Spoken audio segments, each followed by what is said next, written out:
प्रदीप, आज हम अक्षय ऊर्जा दिवस मना रहे हैं। आम नागरिक को आप इसे कैसे समझा सकती हैं? नमस्कार संदीप जी, बहुत बहुत शुक्रिया। लेकिन मैं आपसे कहना चाहूँगी कि मैं कोई पर्यावरणविद तो हूँ नहीं, पर फिर भी मैंने आपने चूँकि मुझे विषय बताया था तो उसके हिसाब से मैंने नेट पर रिसर्च करके कुछ अपने दोस्तों से जो इस विषय से जुड़े हैं कुछ जानकारी एकत्र की है, तो मैं उसके बारे में बात कर सकती हूँ। तो आपका ये सवाल है कि हम अक्षय ऊर्जा दिवस मना रहे हैं, तो मैं आम नागरिकों पे बहुत बात करती हूँ, तो उन्हें हम इस दिवस के बारे में कैसे समझाएंगे। सच बात तो ये है कि बहुतों को तो पता ही नहीं होगा कि अक्षय ऊर्जा दिवस कब, कैसे, कहाँ, क्यों मनाया जाता है। तो और आप सोचेंगे भी कि हम लोग कैसे कैसे विषय ढूंढ कर ले आते हैं। भाई, जब दिवस बनाए गए हैं तो याद तो करना ही होगा इनके इस दिन हमें। सबसे पहले तो हम ये जानें कि अक्षय ऊर्जा होती क्या है। एक्चुअली ऊर्जा के वो प्राकृतिक स्रोत जिनसे हमको ऊर्जा मिलती है और उसका क्षय नहीं होता। अक्षय यानी जो चीज़ नष्ट नहीं हो सकती पर वो रूपांतरित हो जाती है। जैसे एग्जाम्पल बताऊं, जैसे हम लोग पानी से बिजली बनाते हैं, तो ये अक्षय ऊर्जा होती है, इसे अक्षय ऊर्जा कहा जाता है। ठीक है, ये ऊर्जा हमें वास्तव में मिलती कहाँ से है? अब ये अक्षय ऊर्जा हमें मिलती कहाँ से है, तो ये तो आप सबको मालूम है। सूरज, जल, हवा, ज्वार भाटा, सागर, पनबिजली, ईंधन, हाइड्रोजन, इन सब से हमें ये अक्षय ऊर्जा मिलती है। और इस बारे में हम सब जानते हैं, बस नाम की वजह से अक्षय ऊर्जा से लोग बहुत सोच रहे हैं कि कोई बहुत बड़ी चीज़ है। हमारे चारों तरफ प्रकृति का खजाना बिखरा हुआ है। ममता जी, मेरे दिमाग में एक सवाल आ रहा है कि अक्षय ऊर्जा दिवस कब से मनाया जा रहा है? दिवंगत प्रधानमंत्री राजीव गांधी जी के जयंती के अवसर पर 20 अगस्त को इसे मनाया जाता है। और इसे सबसे पहले पूर्व प्रधानमंत्री मनमोहन सिंह जी ने भारतीय नवीन और नवीकरणीय ऊर्जा स्रोत यानी MNRI मंत्रालय के साथ मिलकर इसको सबसे पहले घोषित किया था। मतलब उस समय 12,000 के करीब बच्चे स्कूल के इकट्ठे हुए थे और उन्होंने लोगों को अवेयरनेस, हरित क्रांति और प्राकृतिक संसाधनों के बारे में बताया था। अच्छा, मुझे ये बताइए कि हमें अक्षय ऊर्जा दिवस मनाना क्यों चाहिए? दरअसल आम नागरिक को ये बताना ज़रूरी हो जाता है कि प्राकृतिक रूप से हमें जो अक्षय ऊर्जा मिल रही है बिना किसी खर्चे के, आप सोचिए मुफ्त में आपको मिल रही है ऊर्जा, आपको कोई बिल नहीं देना। अगर आप सोलर पैनल लगाते हैं तो आपको बिजली का बिल नहीं देना होता है। तो अगर हमने इसका सम्मान नहीं किया तो अक्षय ऊर्जा भी क्षय हो जाएगा। तो मैं कहना चाहूँगी कि लोगों को जागरूक करने के लिए हमको, ताकि बिजली बचाई जा सके, सूर्य की ऊर्जा का उपयोग सोलर एनर्जी के रूप में किया जा सके। क्योंकि आप देखिए, लोग सूर्य की रोशनी के लिए विदेशों में तरसते हैं और हमारे पास आसानी से उपलब्ध है। अच्छा, मुझे आप ये बताइए, अक्षय ऊर्जा पर भारत की वैश्विक स्थिति क्या है?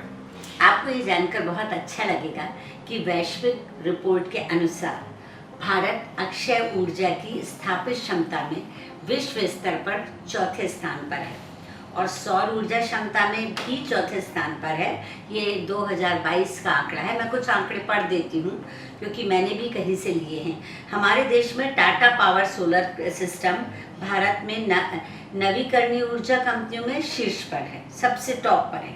ये कंपनी मुख्य रूप से पवन और सौर ऊर्जा के रूप में काम करती है। इसे कई अंतर्राष्ट्रीय मान्यताएं भी प्राप्त हैं।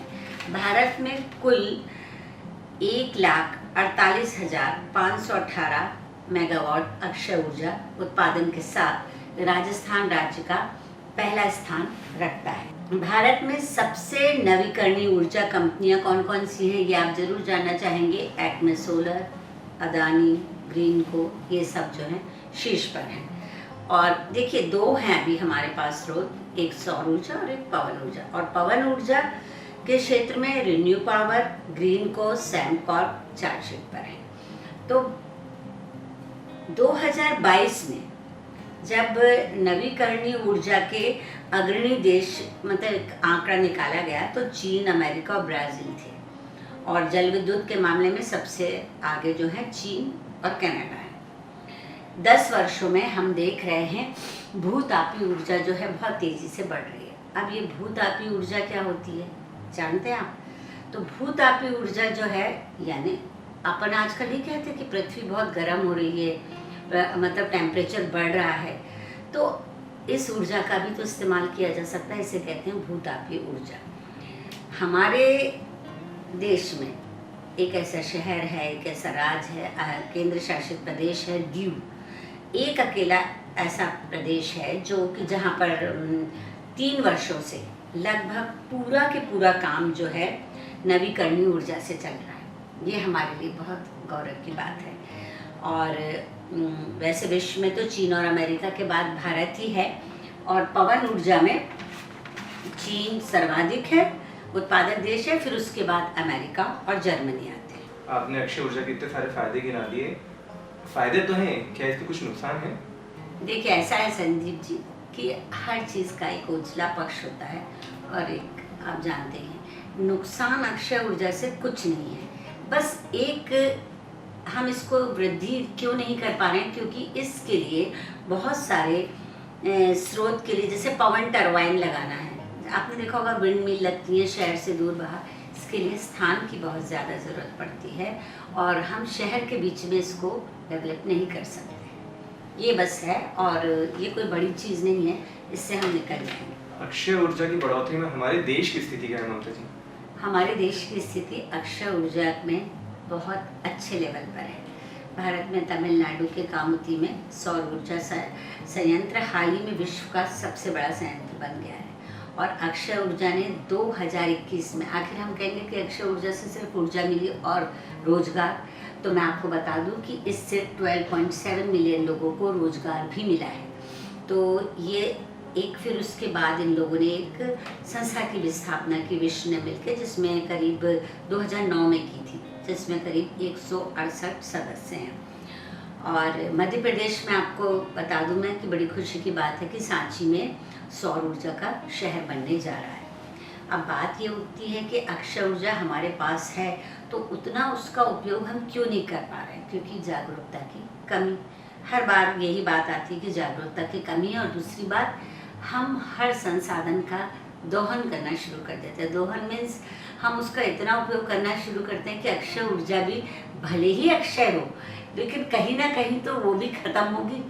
तो आप जैसे कोयला जलाते हैं, ये मेरा एक खुद का एक एग्जाम्पल है। आप कोयला जलाते हैं, ये ईंधन जलाया, कोयला कहाँ से आया? लकड़ी का कोयला सपोज, तो वो आपके लकड़ी से आया। लकड़ी के लिए आप पेड़ लगाते हैं, कितने पेड़ लगाते हैं? पेड़ लगाने के बाद कभी पीछे पलट के आप देखते हैं कि वो पेड़ पनपा कि नहीं। तो कहने का मतलब ये है कि आप अक्षय ऊर्जा का भी उपयोग अगर कर रहे हैं तो उसके संसाधन को बढ़ाने के लिए भी तो कुछ कीजिए। जैसा कि हम सब जानते हैं कि आप इतनी अच्छी कवियत्री हैं, तो जाहिर सी बात है इस दिवस की बारे में आपने कुछ बातें तो कविता में पिरोई होंगी। हम आपकी जुबान से आपकी कविता जानना चाहेंगे। जी ज़रूर संदीप जी, जैसा कि आपने कहा कि मेरा मन मानता नहीं है, तो मैं कविता तो ज़रूर सुनाऊंगी आपको। तो वो निकली बालकनी से शाखा से टकरा गई। वो निकली बालकनी से शाखा से टकरा गई, उसने शाखा कटवा दी। दूर बैठी एक गौरैया की उदासी उसने नहीं देखी। गौरैया रूठ गई। गौरैया का आना बहुत ज़रूरी है, आपको मालूम होना चाहिए। गौरैया रूठ गई, उसने आना छोड़ दिया। पानी की कमी से पौधे मरते रहे, हम लगातार वृक्षारोपण करते रहे। सड़कों पे पाइपों से पानी बहता रहा और हम पानी की कमी का रोना रोते रहे। पहाड़ों पे घूमने गए, खूब कचरा फैलाया। एक प्लॉट भी लेकर घर बना लिया। एक दिन बोझ से पहाड़ भी टूट गया। अभी आप शिमला की हालत देख ही रहे। एक दिन बोझ से पहाड़ भी टूट गया, नदी का किनारा रूठ गया, शहर पानी में डूब गया। जाने कैसे जंगल में आग फैल गई, अक्षय ऊर्जा भौचक्की की रह गई। अब भी समझ लो इशारे प्रकृति के, ये मैं आप सबसे भी कहना चाहूँगी कि अब भी समझ लो इशारे प्रकृति के, तो बचा सकोगे जीवन में सुंदरता, हरियाली और शुद्ध हवा। शुक्रिया संदीप जी, नमस्कार।